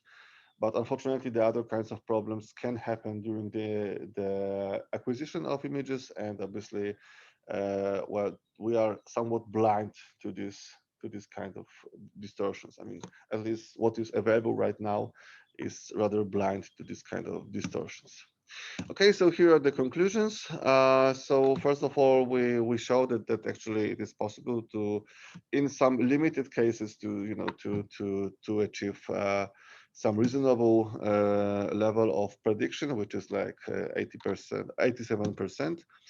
We can also go down with very limited number of indicators which can work in the real time, because in fact our indicators are simple enough that they can work in the real time, and we still receive the F measure of 83% more or less.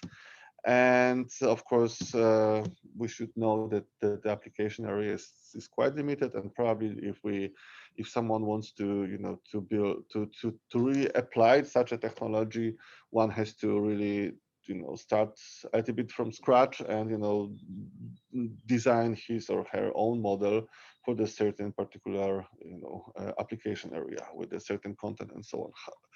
However, I would say these results show that it's probably possible to build such a model, but such models should be probably built for each particular application area, and it's probably not possible to build a very generic model for any kind of computer vision task.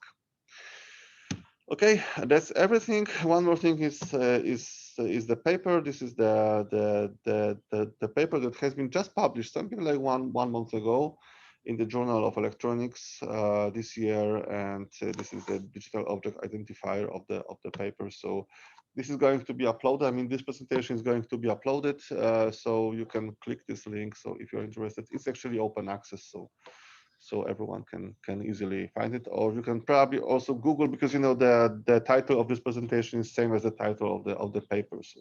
So if you Google for, you know, with the title of the presentation, you will probably find the paper as the first result in Google. Okay, this is basically everything. We miss our chair, but actually I'm the chair of Cracovia, so I can actually chair by myself, I think. So are there any questions? Alban, yes, please. I think you were first. So I have a question about the result on the slide 27. 27, okay. So some accuracies that we're trying to predict, if I understood correctly, the accuracies that you will obtain with given distortion. So if I understood correctly, you use only a subset of the original datasets. You selected only image that are correctly handled by the artificial intelligence at first. Is that true? Yes, I mean, among these 120 images that we used for both training, test, and validation, I mean, if you haven't distorted the quality, you always had the 100% correct recognition, because we wanted to get rid of, you know, problems with the computer vision algorithm, because that was not the point, you know, of the analysis. So we ensured that, you know, that the baseline is like, you know, 100. Okay, I mean 100%. So I understand this point, but does it include a bias in some way? Like if you're trying to predict the accuracy of a model that you know at first with a result distortion will predict at 100%. Maybe at least you show that it's possible to give the prediction in that way, but maybe it's not possible on the wide way when you don't know if the model will be able to predict even on undistorted data. Yes, I think it is possible that the model will behave slightly differently if the data set is, let's say, if the quality of the data set is initially of the worst level, let's say. And so we don't know if this is going to be just a translation down, you know, or maybe this is like maybe it is going to behave in a completely different way. But that would probably require much in-depth analysis, and you know, the main constraint here was that actually, you know, as you can see here, where is it? Is that I mean, some of the models are extremely slow. I mean, at least well, at the time being when we were running this experiment, given the software available and the hardware available, we were getting like 72 seconds to run all of the metrics, because, you know, there were many of them. And so that was quite a lot.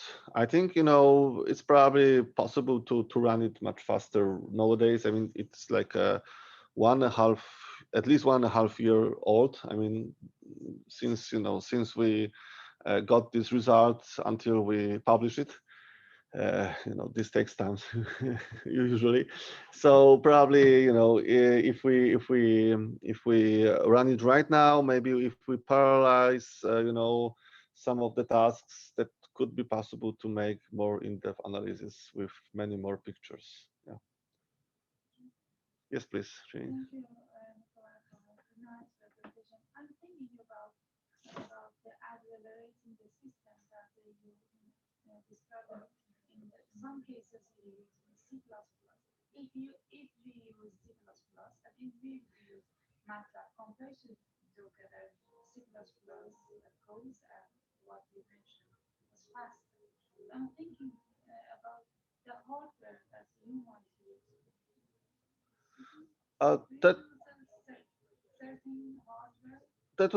That was quite strong, you know, PC with Linux on board. I think with, I believe, 8 cores. But you know, this let's say this experimental software usually is not multi-threading. So basically you use only single core. So if you want to run some experiments in parallel, you have to, you know, run like 8 threads, you know, manually, and somehow, you know, balance this. This is not the easy thing, you know. And of course, you know, one of the assumptions was like, we are not going to implement our own quality metrics just because of this experiment. We are just taking what is available out of the box. Because that it would be also not really practical, you know, to spend too much time on the, you know, on the implementation. So you know, it's also possible that there are some much better algorithms that are just described in the papers, but there is no implementation available. So we simply, you know, rejected them because we had no time to implement it. I'm thinking about maybe the code could be isolated, and the code process could be accelerated by GPU. Definitely. And instead of thinking about the type of software that we could use, to move to the GPU programming, maybe.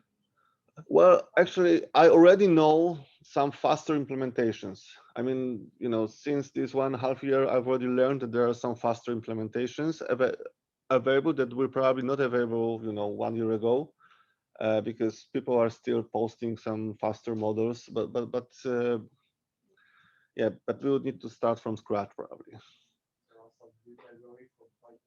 Yes. Yes. I did some experiments that I show on Tuesday. I did this on the 5,500 images per dataset. I had like 700 coding configuration. So it gives a lot of possibility. And I did all this experiment in like 1 night. Does it work for online streaming also when you want to control the end-to-end latency as much as you can? In the case that you use big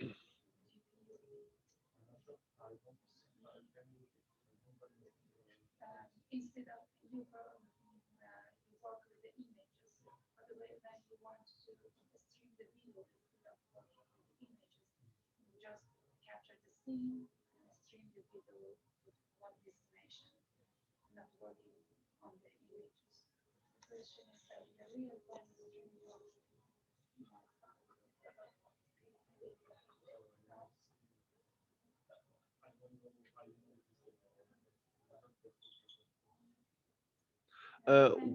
Well, actually, I know this implementation. I mean Pika, and it's definitely faster, but it's also not like super fast. I mean, I was running some experiment recently, and I was able to calculate several metrics for around 1,000 images per night.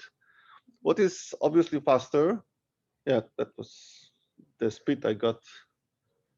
But with the, you know, they've got something like 20 or even 20 something, you know, models. So if you turn them all on, that was the speed I received. And let's say for very practical reasons, our assumption was that the whole experiment run must be finished within 1 week, because we had to repeat it several times, and we consider like if something is not able to finish within 1 week, then it's not practical. Yes, please. About the implementation problem, what you show in this slide, some metrics take a lot more time compared to others. And from what I understood on the previous slide, it is basically matter implementation of the slide. So if I remember also from the other slide, you showed that if you use only your metrics and not all the metrics, you still achieve high accuracy. Yes. 2% less. Yes, it's I think it's like 3% less, but you know, all our metrics took like 0.12 seconds, while you know some of those are like 40 seconds, and actually there were even slower ones. Like I think that was the model that is called Divine, that is coming from the live lab, and it is even slower. But actually, some of the other models are like, you know, the follow-up of Divine. So that's why we simply decided to drop the, you know, the former model, because there is some newer one that probably includes, you know, all the algorithms from the, you know, from the previous one. So we excluded deliberately some of the models. It is described in detail in the paper. At least since this metrics took a lot of time, I hope that they work well to improve the accuracy even more, because otherwise it's maybe not point to use them at all. I don't know. Yeah, we're also interested in, you know, how far we can go with rather simple set of metrics that we have developed versus you know the you know very slow but very detailed metrics, which obviously that, you know, they give better results, but this is not like groundbreaking, you know. Yes, Jakub. I know I am the call of the work, but just watching this presentation, I got an impression that I may know why we have better performance for JPEG compression. If you go back to the slide with detection probability versus JPEG compression, this may be the answer. I mean, not this one, but the one at the very beginning where you showed how detection probability changes, yes, when you change the JPEG compression. So as you can see, the JPEG compression curve is not well balanced. So most of the points are on the like top part of the plot. So I guess it's naturally easier for any classifier to have high accuracy for this case. Yeah, I think, you know, here the distribution is like, you know, usually I think in ImageMagick you have the scale from 0 to 100. So we just made a step of 5. But of course, if we made like a, you know, step of maybe 1 in this area and some larger steps in you know, in the area on the right hand side, probably it would be more balanced.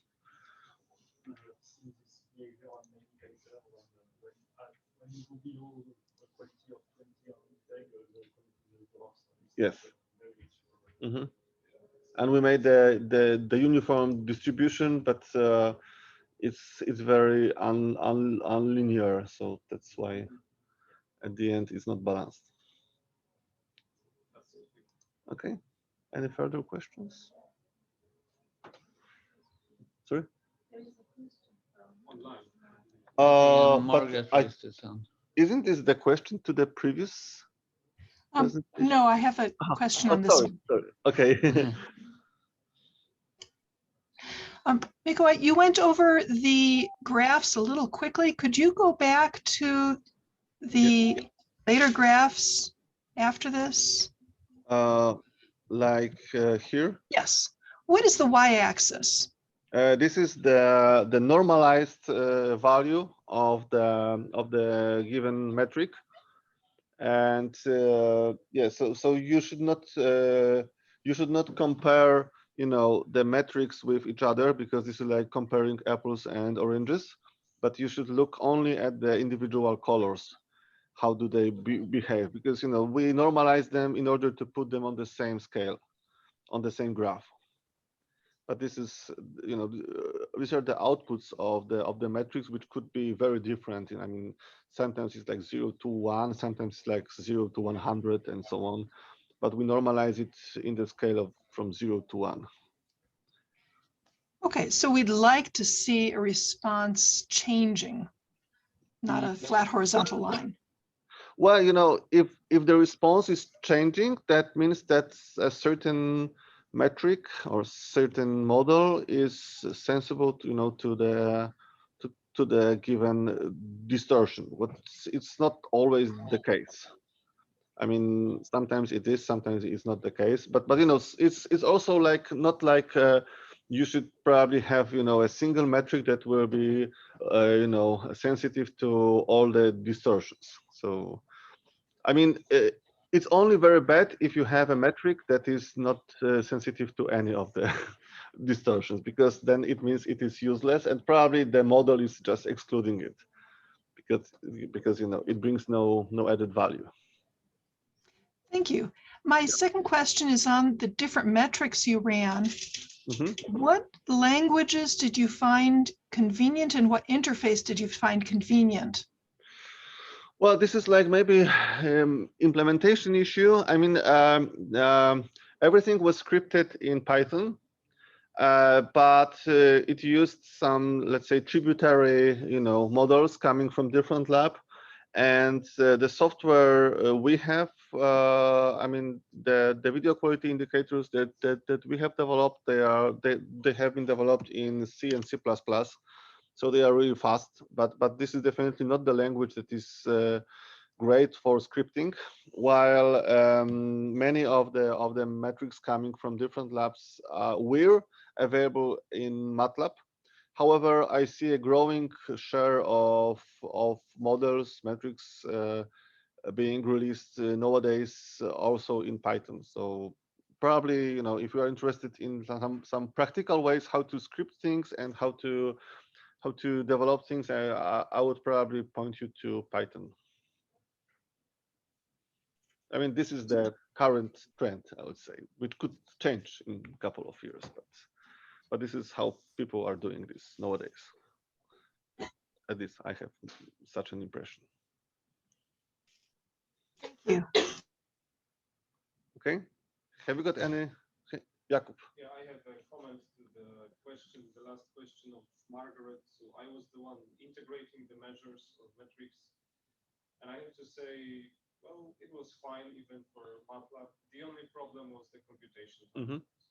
It wasn't like it was impossible or immensely difficult. No, it was okay. It's only the computation time was the problem. Thank you. Okay.